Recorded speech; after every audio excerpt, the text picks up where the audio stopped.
Well, they talk about the 24-hour news cycle, but when it comes to the non-story, the humongous beat-up about Albo's house, man buys a house.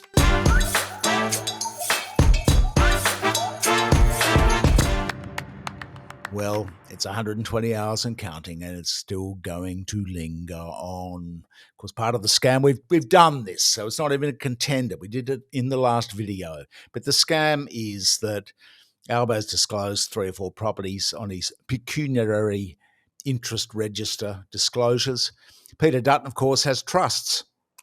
Trusts are a scam. You don't have to disclose what is in them. In fact, you don't really even have to disclose, if they're structured properly, that they exist under the current laws. What a scam. A scam of what they call secondary news. It's when somebody breaks a story about somebody buying a house and everybody else piles in. So we're not going to go that again for the scam of the week, but it was huge in the clickbait sense and in gaining political points from Albo's political adversaries in the media. Now, how about good old Bruce Lehrmann? How about Bruce Lehrmann? He came out and he said that he's contemplating disrobing for OnlyFans, going on the OnlyFans porn site. That's the only job opportunity, apparently, for Bruce now, having been found on the balance of probabilities by Justice Michael Lee in the federal court to have been engaged in rape. One wonders how he will go. Can he get the OnlyFans hot? And Australia's landlord, of course, Prince Charles. There's Prince Charles news this week, as well as the other royals. Prince Charles announced that his property inspection was going to happen. He was coming down under, but no state premier is apparently going to attend. So that's an interesting turn of events. We move relentlessly towards the Republic at some point. Albo would have done it, of course, in his next term, if he got one, had he have got the voice up, but that did not happen. Elsewhere, that vile and evil mastermind of terror, the Hamas chief Yahya Sinwar, was killed early on Friday morning in Gaza.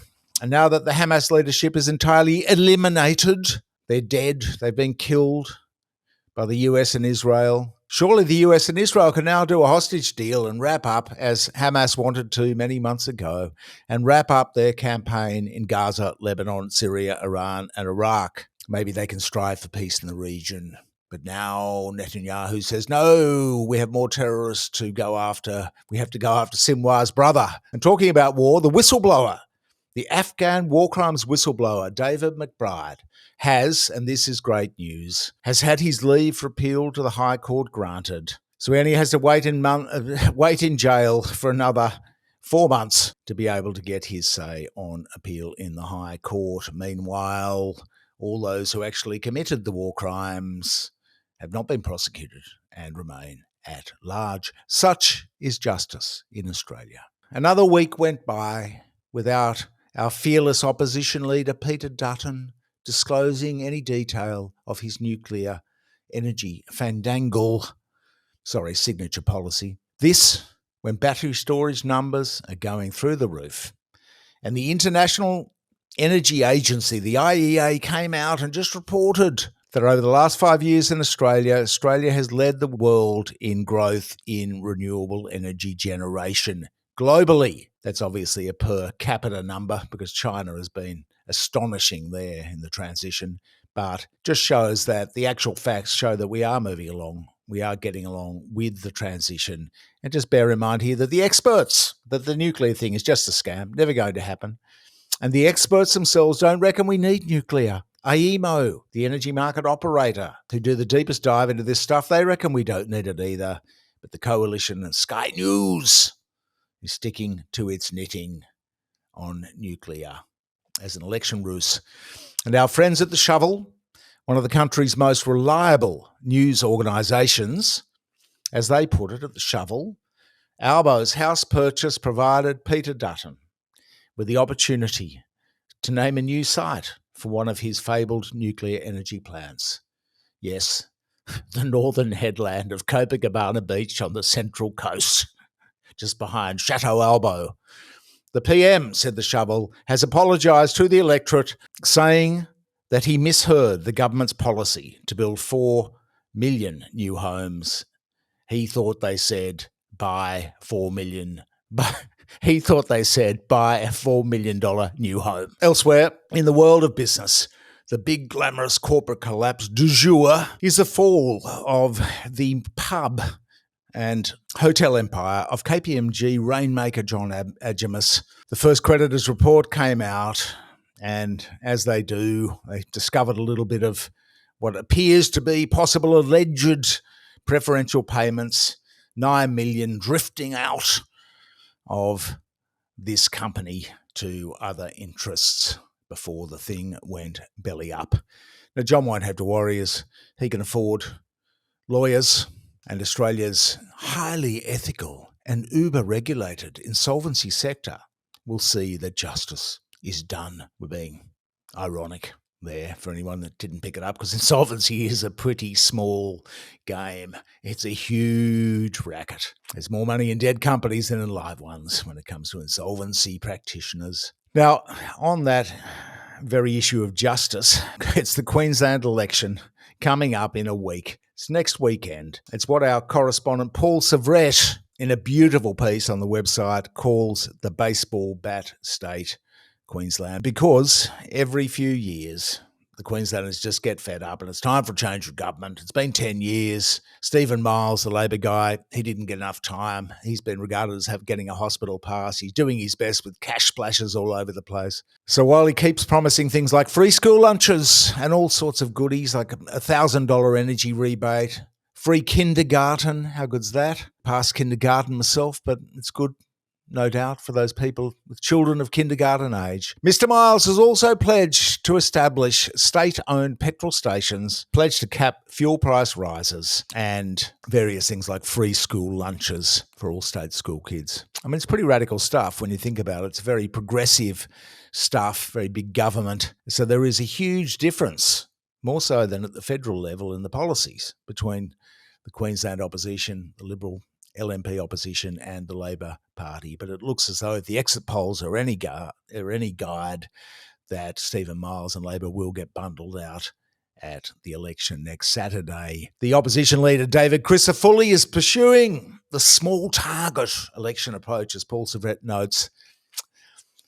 Small target is political vernacular, basically, for doing nothing, hiding and not having any policies, just keeping a low profile, letting Labor just blow up and, drift into history, into electoral history. So he doesn't say much.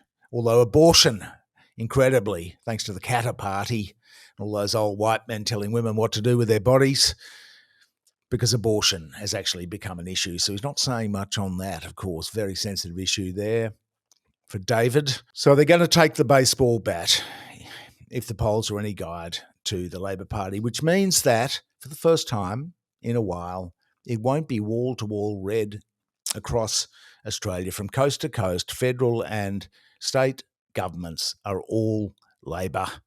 Northern Territory, of course, went Country Party, but in the states, this will be broken probably next Saturday. It'll be interesting to see whether there's any indication in voting patterns as to a move away, which we've seen in other states and federally, away from the major parties. We'll soon know. And then, of course, the next one is the big one, probably in May next year, the federal election. Of course, News Poll came out on Monday. What's the scam with News Poll? Well, Peter Dutton went ahead on two-party preferred for the first time ever. It was an unseemly result for Labor. They were a bit shocked by that. They're now behind for the first time ever. Of course, polls are just polls, asking 1,000 people what they think. They don't go to seats and all that kind of thing. So it's a contest of seats, not random $1,000 people questions. But it was a shock for Labor nonetheless, and shows the direction that things are headed. Even a week is a small time in politics, but not a good look for Labor there. And the week having kicked off with the News Poll, then moved into Albo's house. We're with Queensland. Just stay tuned. We've got a big expose coming by Wendy Bacon on the ultra-right shenanigans up there, lobbying against the Greens in Queensland, Labor too. behind the scenes. She identifies who these parties are. They're effectively acting for foreign interests. Meanwhile, Australia's biggest media company, and it's a very sad story, the Nine Entertainment Company. We used to work at Nine, Sydney Morning Herald, as a journalist and an editor. Back in the day, well, they were found by the Independent Report, the much fated Independent Report, to have had a systematic issue with the abuse of power and authority, bullying, discrimination, and sexual harassment across the company, according to this independent report. Quoting it, driving these behaviours is a lack of leadership, accountability, power imbalances, gender inequality, and a lack of diversity and significant distrust in leaders at all levels of the business.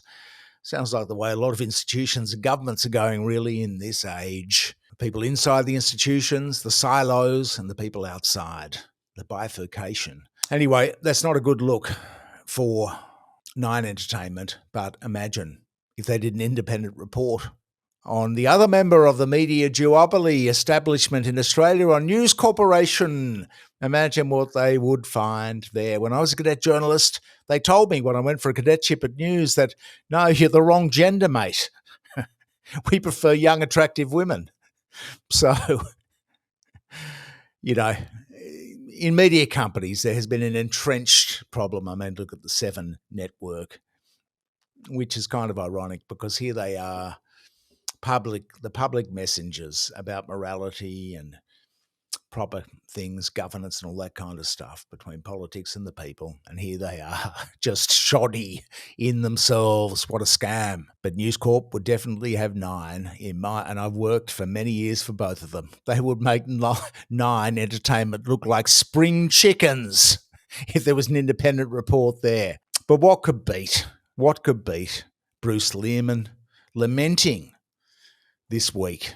What could beat this for Scam of the Week? That he would now have to probably find employment disrobing on OnlyFans and enticing the world with his svelte, Adonis-like figure. Bruce, you've scammed yourself, mate. You've gone back for your hat yet again. But finally, in an act of gross indulgence and high self-interest, we're not going to give the Scam of the Week to Bruce or to Nine or any of these other people or Albo's house.